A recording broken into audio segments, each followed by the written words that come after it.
I'm Lucas Kitchen, and these are my compatriots, my colleagues, my co-workers. John, why don't you introduce yourself? I'm John Gooding, the old timer in the bunch. Who's this other guy with a And hat? I'm Shawn Lazar. And we are all wearing hats for a very special reason. This week we announced that our registration for our annual, we're hoping it's going to be annual, it's our first annual big camping trip, big Free Grace international camping trip is it's open for registration now. And so we want to just tell you a little bit about that. And we've written down some questions that we think you might ask. And so we're going to try to cover some of those so that we can kind of hit the high points. If you've got questions that we don't cover in this video, we'd love to talk to you. You can always reach us at through email, info@freegrace.in. Okay, Shawn, I'm going to pitch it to you first. I want everybody to hear a little bit about what you called the germ of this idea. Yeah, and I don't mean like an infectious disease. I mean like the beginning. I initially had this idea for an Appalachian Trail men's retreat where we would go hiking, which is where I got this cap here. We went to Blood Mountain and did the southern portion of the Appalachian Trail. And that went amazing. I mean, I think the men's retreat there was great with hiking. It was just awesome. And I also wanted to do a bigger, more conference, a national parks conference is what I was thinking about it in my head. Let's go to different national parks and go camp together and hear some good Bible teaching, but also just enjoy the outdoors together. And it turned out a lot of the men, or all of the men basically on the men's retreat, were like, wouldn't it be great if we got together with our families and our kids could play together and our wives can get to know each other, and wouldn't it be great to have an outlet for that? So, of course, I thought, this is the National Parks Conference. And so, Can we put this together? So the men's retreat went so well that you guys were convinced, let's try to do this National Parks Conference. We're calling it a family camp out conference. And John did all of the legwork in finding Hot Springs National Park as our inaugural kind of place to meet together. And maybe John can tell us about what that's going to look like. Well, finding a place to have, I don't know, we might have 100, 150 people. We don't know. I think we've got, 41 people already that are going to the group. Yep. But finding a place that we can have that many people in a national park is like almost impossible. Yeah. And so anyway, we're trying Hot Springs because it seemed like it was more doable than some of the other ones because you have to reserve them like a year in advance. And so this is kind of like a test. So it's a nice little, real small little campground, and we've got 32 sites reserved in it. But the nice thing about it is that it's just right next to town. So people that don't want to camp can stay there. And plus there's lots of things to do if the weather is not cooperating.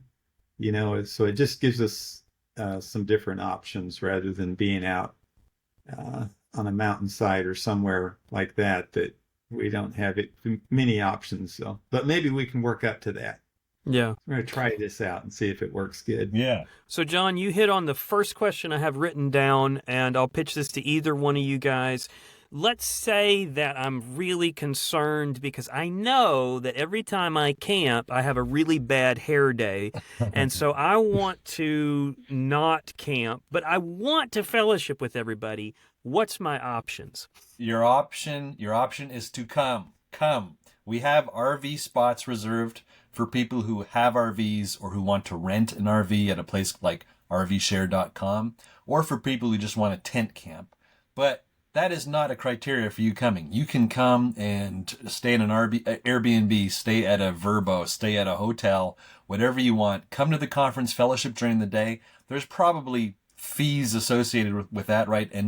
Entering into the park fees, John? I don't know. Usually there is. No, it's free. Actually, not at this park. No. This is a unique park. Even better. So just come, get a hotel, get an Airbnb, live the luxury lifestyle while the rest of us kind of just roll around in the mud, and then come for the fellowship during the day and for Bible teaching in the mornings and the evenings, weather permitting. And so don't let that stop you. Come to the conference and just fellowship with other Grace families. But if you And there's show up, three. if you show up having had a shower recently, you will get comments from other campers about how jealous they are. But other than that, I bet you won't hear a certain thing or a single thing. Now, John, you're saying it's free. Tell us about that for like day use and stuff like that. Yeah, it's free. There's a bunch of day use areas, and so you can just come and go anytime. And it's a cool little campground because it's got this little stream that runs right next to it, and so a lot of the campsites are just right on this, next to the stream. Yeah. And also, there's 3 hotels literally within 1 mile of the campsite. Okay. So really, within walking distance, you could have a nice bed with actual sheets, which would be cool. Yeah. So, what do I need to bring? Let's say that I don't camp much. I want to give it a shot, but I'm going to come camp. I'm going to go try it. But I haven't been on a camping trip in a long time, or maybe never. What types of things do I need to bring? And that would include: do I need to bring my own food? Do I need to bring my own socks? What all am I liable for here? You would want to bring your own food and whatever things you're going to need for sleeping and all of that. And also, you're going to want to bring some camping chairs, one for everybody in your Yes. group. And because, we're hoping to be able to have group meetings either all together or in smaller groups. And so you want a chair that you can easily move from spot to spot. Shawn, anything to add to that? Yeah, definitely. Camping chairs. Bring, I don't know, if you have an RV, you're going to have a kitchen and all that stuff. But if you have a tent, then, make sure to bring a little Coleman stove, get your little camp kits, with plates and dishes and stuff to eat out of. Maybe bring one of those little plastic. They have these camp things where you can wash dishes in a little plastic, container or something. I'm not really sure. I mean, use your common sense. Bring more clothes than you would think. Because if it rains and the kids get really muddy, you're probably going to have more than one change of clothes for those kids. But otherwise, just bring flashlights and warm clothes. Bring a camp blanket in case it gets cold in those cold nights. But we will probably have a suggested list of things to bring if you're camping. So, in fact, I think we have it written up, and we'll send it out. Shawn is our chief of promotion for this event, so I don't know, Shawn. You'll probably send it out in the next couple of months or something. Right? Yeah. We have a bit of time here to prepare, and most of it is just common sense stuff. But we'll send out a list that you guys can use. Now, you guys mentioned food, and I want to talk about that a little bit. So maybe on a future trip, we might try to have joint meals. We really tried to make this idea of joint meals happen, but it turns out it's more complicated than you'd think when you don't have an industrial kitchen to do it. And so we think it's very possible that people might kind of ad hoc eat together.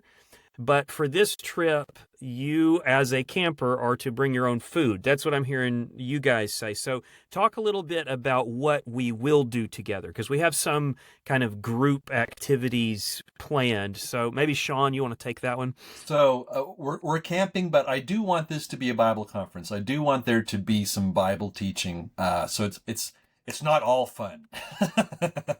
Well, now it's fun too. Come on. Actually, it's fun for the Bible nerds, and I know it's fun for a lot of free grace people to hear teaching that they don't need to worry about or dot their I's or cross the T's. They know they can trust Lucas and I to teach grace clearly. So we're going, weather permitting, we're going to be teaching in the mornings, and we're going to be teaching in the evenings. And we're planning on having, kind of worship together with some music and some prayer and of course the conference messages. And it's not going to be super academic, right, Lucas? It's going to be, just kind of, a good solid message, something to think about, but it's not academic. We're not trying to footnote things and that sort of thing. We want just preaching that anyone can appreciate. And we're even kind of debating whether to have the kids sit in on that teaching or whether to, let them go off on their own and do a more kid-appropriate teaching. I think we're still debating that, right, guys? Oh, I don't like the word debate, but we're talking it over. Discussing, yeah. I wouldn't mind hearing from people, maybe in the comments, if we'll get a sense as people register what age their kids are, so we may have an idea about this. But some of my kids are pretty young, so I want to hear from people. What do you think on that? Should we have the kids in with us during kind of an adult Bible study time? Should we separate them out? We have different ideas on how either of those could work. But we'd love to hear from you guys on that, what your opinion is. Yeah. Only give us your opinion if you're going to be there. We don't want the opinion of people that aren't going to be there. Yeah, you guys you don't, But come. If you have an opinion, then make sure to make it happen and if come. you have an opinion, you better come. Yeah. John, so he talked a little bit about the Bible study, but we also were thinking of trying to have some extra goodies for people kind of in a central location. Do you want to say something about that and kind of what the idea is there? Yeah, our thought was on Friday night that we would provide a hot dog dinner for everybody coming in because, people will be getting in, setting up their camp and everything. And so we're going to provide a hot dog supper for everybody. And then every night after our evening Bible time, we wanted to have a dessert fellowship. So we'll have some kind of nice, thing. And then we'll have a drinks tent set up for coffee and tea for any time of the day or night. People come by there and get that. That'd be good. That'd be great. So if you're a caffeine addict, you can get that any time of the day. Yeah. Get some desserts. Because and that sort of grew out of, we were saying, hey, let's do these big banquet meals with everybody every night. And we're like, wait a minute, that's really complicated. But we could do desserts and it would still give us that sense of fellowship. Yeah. And then everybody is conversing and having a good time after we've eaten our own dinner. I think it's going to be great. I think it'll be a really good, a good thing. And really, there is nothing stopping people. If you have your camp chairs, you make your own food, and you just kind of sit around together and eat supper together. So this is one of the kinks that we're one of the experiments we're trying for this time around. But let me say one other thing that we are going to provide for the kids. We're partnering with the Davis family, Projects for Missions, to do something with the kids for 1 hour every morning after the Bible lesson time. So this will be a kid-centric time where the parents will have just a little bit of rest from the kids, and the kids will be able to have fun together in an organized activity. And I also believe Krista and Sarah were talking about doing crafts, optional crafts with the kids in the afternoon. So there are going to be times for the kids to just be on their own in a structured environment so that the moms and dads can just be free to hang out. Beautiful. Yeah, that'll be great. Okay, practical question. I'm going to fire this one at John because, John, I think you are the camp expert among us. Will there be showers at this campsite? No and yes. The campground itself does not have showers. Okay. They do have flush toilets, and I checked them out, and they're good, but they do not have showers. But we are going to have a shower. Tell me about that. We have purchased a propane instant hot water heater. It came in this week, and that thing works good. I mean, just as hot as you want it to be. And so we will have a shower set up. It's going to be in the back of a trailer. And so it'll be private and everything, and it will be big enough to take a shower in. And so it'll be a camping shower, but it'll be a comfortable one. That's fantastic. So it'll be free for anybody to use that doesn't have a shower.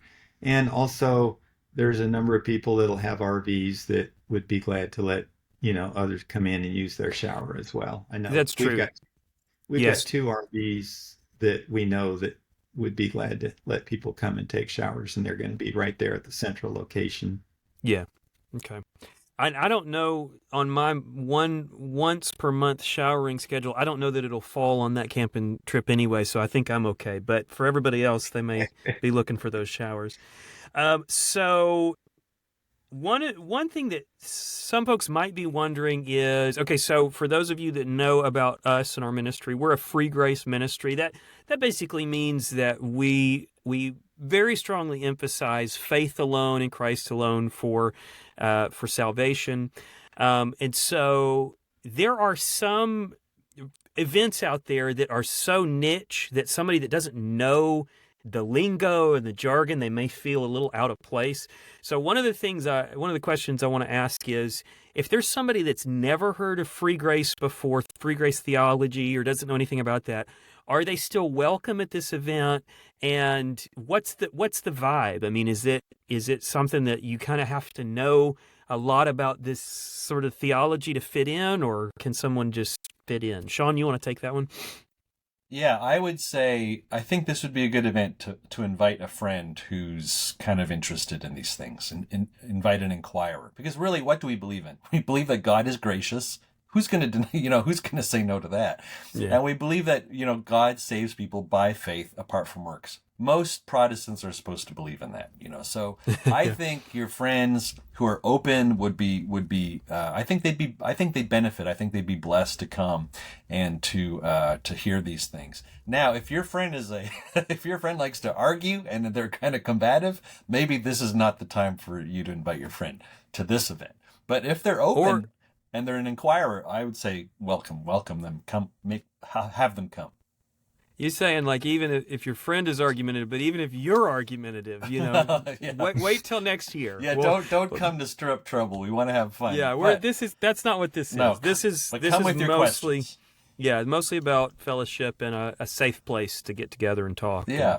And, I would say it's a safe place for discovery. So, if you're interested in some of these ideas, which, like Shawn said, are very standard, at least they should be very standard among Protestants, but if you've never heard of it, that's okay. This would be a great time to come. Okay, I'm going to finish up with this question. I'm going to pitch this at both of you. I'll start with you, John. What do you hope will be accomplished by this Free Grace International camping trip in 2024? Fellowship. That's the main thing, is just to have families spend time together. This past week, we went on a camp out there's about 40 people that went, and it was just amazing to see how much fun all of the kids had for hours just being together and playing together outside, and then the adults just sitting around the campfire talking, sharing about concerns in their life and encouraging one another. And it was just a great experience. And to make new friends and to have the common view of wanting to encourage one another in the Lord, I think that's what it's all about to me.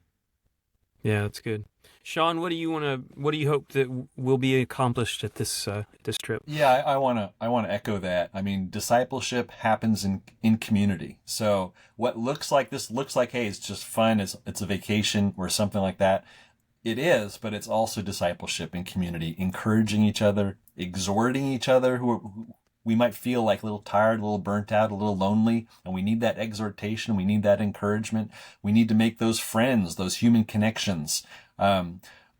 Just this morning, I was getting texts from the guys from the men's hiking retreat. I mean, we've stayed in touch like that. So I want I want people to leave with their kids becoming friends, with their wives becoming friends, with their husbands becoming friends. Not just for the sake of friendship, but for the sake of encouraging discipleship. So I hope that we can be of service to people in that way. Yeah. Well, I'll wrap with what I hope to accomplish. Those things that you guys said, obviously, but also, Jesus came to build something. He came to do a number of things, but one of the things he came to do is to build something, to build the church. And while this event itself is not a local church, it is something that some of us who are part of the church, part of the body of Christ, are doing together.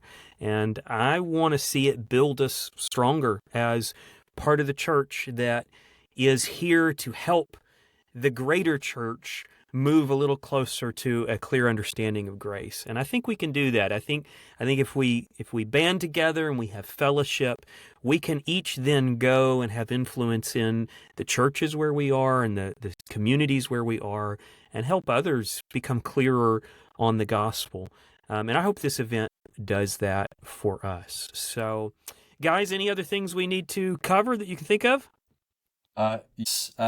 if you'd really like to come, but finances might be a difficulty, we have made some provisions for maybe being able to scholarship a couple families. So reach out for that possibility. Reach out at info@freegrace.in.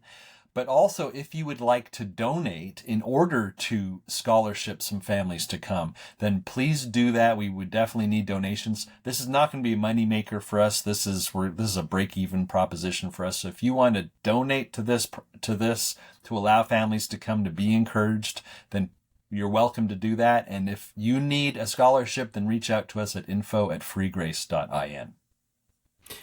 And if you would like to donate for a scholarship, but you also need a scholarship, then you could just pay for yourself, and it'll solve the whole thing. Yeah. John, any final words that you can think of that we need to cover? Yeah, send us in your questions, and maybe we can do a little follow-up on this and pick up anything we missed. Very good. Well, thanks for watching, you guys. Feel free to reach out to us, as Shawn said and John said too. info@freegrace.in is our best email to reach us. Our website is www.freegrace.in. If you want to register for this event, and I hope that you do want to register for this event, you can get to that by going to freegrace.in/events, and you can register right there on the page and watch a little video about what we're doing and all of that. So thank you so much for watching, and we will be back with you sometime soon.